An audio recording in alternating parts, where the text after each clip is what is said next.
আমাদের ভাই উসমান হাদি তিনি শহীদ হয়েছেন।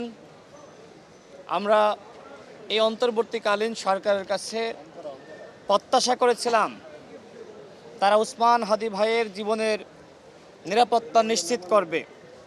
উসমান হাদি ভাই তিনি অসংখ্যবার তার জীবনের ঝুঁকির বিষয়ে তিনি ফেসবুকে লিখেছেন, গণমাধ্যমে বক্তব্য দিয়েছেন, কিন্তু এই সরকার কোনোভাবেই তার সেই বক্তব্যকে গুরুত্ব দেয়নি। আজকে তিনি শহীদ হওয়ার পরে সরকারের এত আহাজারি, কিন্তু আমার ভাই যে সময় বেঁচে ছিল সেই সময় অন্তর্বর্তীকালীন সরকারের এই আহাজারি কোথায় ছিল? তখন কেন আমার ভাই উসমান হাদির নিরাপত্তা নিশ্চিত করে নাই? আজকে বাংলাদেশে দেখেন, সেই জীবিত উসমান হাদির থেকে শহীদ উসমান হাদি আরো বেশি শক্তিশালী। আজকে তার জানাজায় লাখো কোটি মানুষ যেভাবে জমায়েত হয়েছে এবং সবাই শপথ নিয়েছে বাংলাদেশ থেকে ভারতীয় আধিপত্যবাদের রাজনীতি বিতাড়িত করবে এবং আওয়ামী ফ্যাসিবাদের যে রাজনীতি, গুম খুন ক্রসফায়ার, মানুষ হত্যা করার রাজনীতি, সেই রাজনীতিকে চিরতরে বাংলাদেশ থেকে মানুষ বিতাড়িত করবে। আমি এর আগে অসংখ্যবার বলেছিলাম যে আওয়ামী লীগ গুপ্ত হত্যা করার প্ল্যান নিয়েছে, নির্বাচন যত ঘনিয়ে আসবে আওয়ামী লীগের তাণ্ডব তত বাড়বে। এমনকি আমি একটি সংখ্যা উল্লেখ করে দিয়েছিলাম যে আওয়ামী লীগ কমপক্ষে 50 জন প্রার্থীকে হত্যা করবে। দেখেন, আপনারা প্রমাণ পাননি। সব মশার বিরুদ্ধে সুরক্ষা দিতে এলো বসুন্ধরা এক্সট্রিম অ্যারোসল, মশার বিরুদ্ধে এক্সট্রিম সুরক্ষা।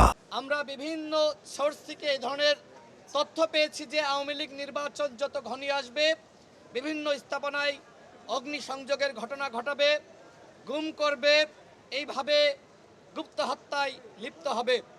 সরকারের কি আসলেই টনক নড়েছে?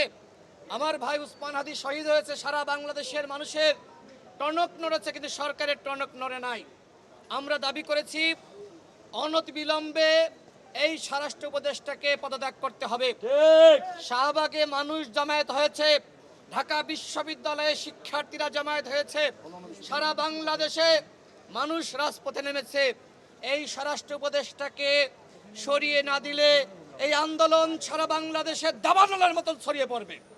আমরা বলেছি এই স্বরাষ্ট্র উপদেষ্টা ব্যর্থ এবং আমার ভাই উসমান হাদি শহীদ হয়েছে, এর দায় এই স্বরাষ্ট্র উপদেষ্টা এই সরকারকে নিতে হবে। আমরা যারা প্রার্থী রয়েছি, যারা নির্বাচন করতে চাই, যদি আমাদের জীবনের হুমকি থাকে, এইভাবে আমরা যদি মাঠে নেমে গণসংযোগ করতে গিয়ে আমরা যদি শহীদ হই, তখন কি হবে? সরকারের কাছে আমাদের দাবি থাকবে যে আপনারা প্রার্থীদের নিরাপত্তা নিশ্চিত করেন। আজকে যদি প্রার্থীদের নিরাপত্তা নিশ্চিত না করতে পারেন, সেক্ষেত্রে কিভাবে আপনারা অবাধ সুষ্ঠু নিরপেক্ষ নির্বাচন জাতিকে উপহার দিবেন? শুধুমাত্র মুখে মুখে বললেই হবে না, ইতিহাসের সেরা নির্বাচন করবেন। ইতিহাসের সেরা নির্বাচন করার জন্য ইতিহাসের সেরা পরিবেশ আপনাদেরকে তৈরি করতে হবে। আমি সর্বশেষ বলতে চাই, আমার ভাই উসমান হাদির রক্তের শপথ, এই বাংলাদেশে আধিপত্যবাদ এবং ফ্যাসিবাদের কোনো রাজনীতি আর চলবে না। আমার ভাই শহীদ হয়েছে, হাজারো মানুষ আমরা শহীদ হওয়ার জন্য প্রস্তুত রয়েছি। উসমান হাদির যে চেতনা, এই আদর্শকে কোনোভাবে গুলি করে হত্যা করা যাবে না। বাংলাদেশে হাজারো উসমান হাদি তৈরি হয়ে গেছে, তারা এই রক্তের বদলা নেওয়ার শপথ নিয়েছে। উসমান হাদি মরে নাই, উসমান হাদি আমাদের হৃদয়ে বেঁচে থাকবে। আজকে তার কবরে আমি মোনাজেত করেছি, মাটি দিয়েছি। আমাদেরও হয়তো এই সরকার নিরাপত্তা নিশ্চিত না করতে পারলে আমাদেরও হয়তো উসমান হাদির পরিণতি ভোগ করা লাগতে পারে।